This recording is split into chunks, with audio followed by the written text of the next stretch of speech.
Shalom, Bapak Ibu dan saudara-saudari yang terkasih. Jumpa lagi dalam Sikat Sabda Iman Katolik hari Selasa Pekan Biasa ke-26 27 September 2022. Hari ini gereja memperingati Santo Vincentius Apaulo, Imam. Bacaan dari Injil Lukas bab 9 ayat 51 sampai 56. Marilah kita siapkan hati dan pikiran kita untuk mendengarkan sabda Tuhan. Semoga Tuhan beserta kita, sekarang dan selama-lamanya. Inilah Injil suci menurut Lukas. Dimuliakanlah Tuhan. Ketika hampir genap waktunya diangkat ke surga, Yesus mengarahkan pandangannya untuk pergi ke Yerusalem. Diutusnya beberapa utusan mendahului dia. Mereka itu pergi lalu masuk sebuah desa orang Samaria untuk mempersiapkan segala sesuatu baginya. Tetapi orang-orang Samaria di situ tidak mau menerima dia karena perjalanannya menuju Yerusalem. Ketika dua muridnya yaitu Yakobus dan Yohanes melihat hal itu, mereka berkata, "Tuhan, bolehkah kami menurunkan api dari langit untuk membinasakan mereka?" Tetapi Yesus berpaling dan menegur mereka, "Kalian tidak tahu apa yang kalian inginkan. Anak manusia datang bukan untuk membinasakan orang, melainkan untuk menyelamatkannya." Lalu mereka pergi ke desa lain. Demikianlah sabda Tuhan. Terpujilah Kristus. Bapak, Ibu, dan saudara-saudari yang terkasih, renungan hari ini akan dibawakan oleh Suster Teresita Bella Osu dari Atambua. Selamat mendengarkan.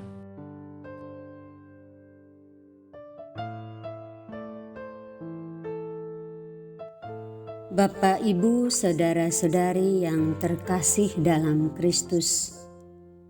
Tema renungan kita pada hari ini saya beri judul Menyelamatkan bukan untuk membinasakan. Kita baru saja mendengarkan bacaan Injil dari Injil Lukas. Injil hari ini mengisahkan kepada kita tentang Yesus yang mengarahkan pandangannya ke Yerusalem sebelum terangkat ke surga.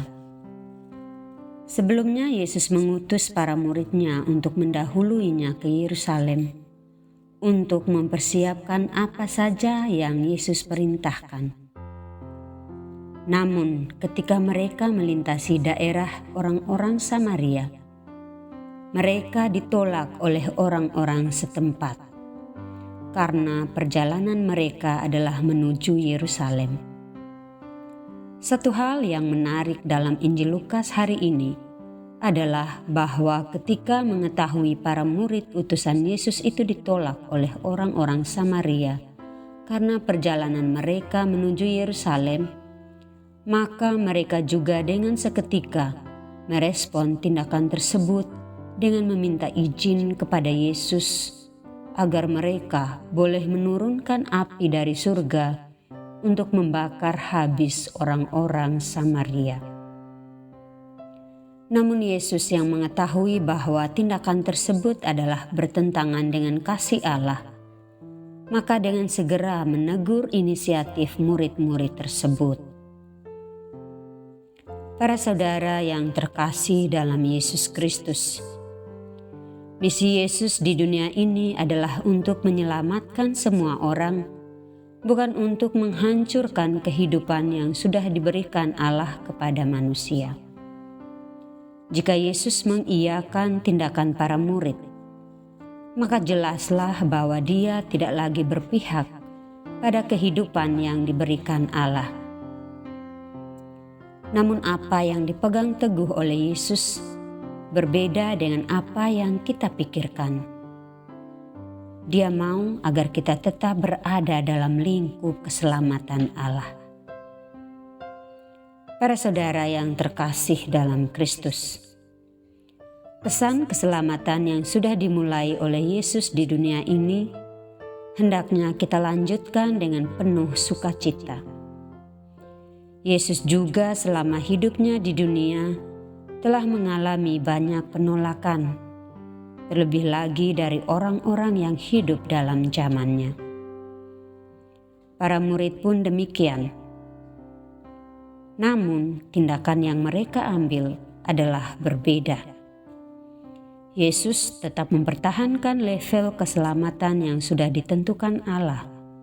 Namun para murid, dalam kapasitasnya sebagai manusia, menggunakan perspektif lain untuk memenangkan misi.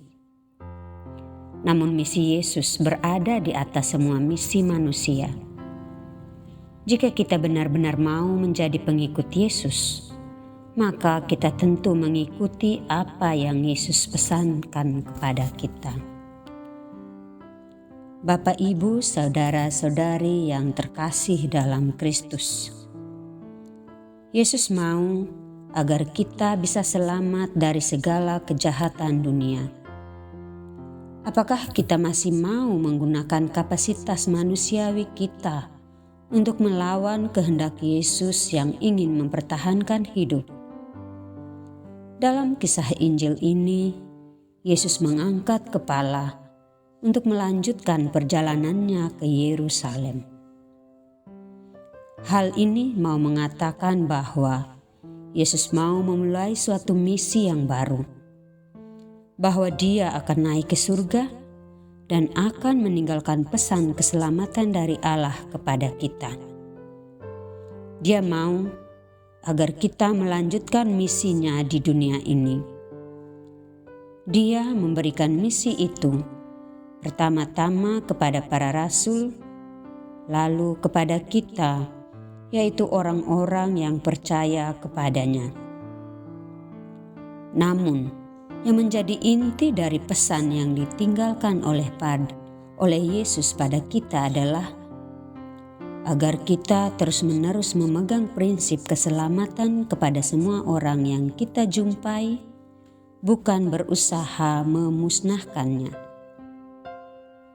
Dengan demikian, kita telah benar-benar melanjutkan misi Yesus, bukan hanya dalam lingkup orang-orang tertentu, namun kepada semua orang yang berkehendak baik. Bapak, Ibu, saudara-saudari yang terkasih dalam Kristus Yesus, semoga bacaan Injil dan renungan yang telah kita dengarkan bersama membantu kita untuk selalu sadar dan mau menjalankan misi Yesus yang mengutamakan keselamatan, seperti yang juga dihayati oleh Santo Vincentius Apaulo yang kita peringati hari ini. Beliau dikenal sebagai Rasul Cinta Kasih. Semoga cinta kasih Allah di dunia ini semakin nyata di antara kita semua, dan semoga rahmat Tuhan membantu kita. Amin.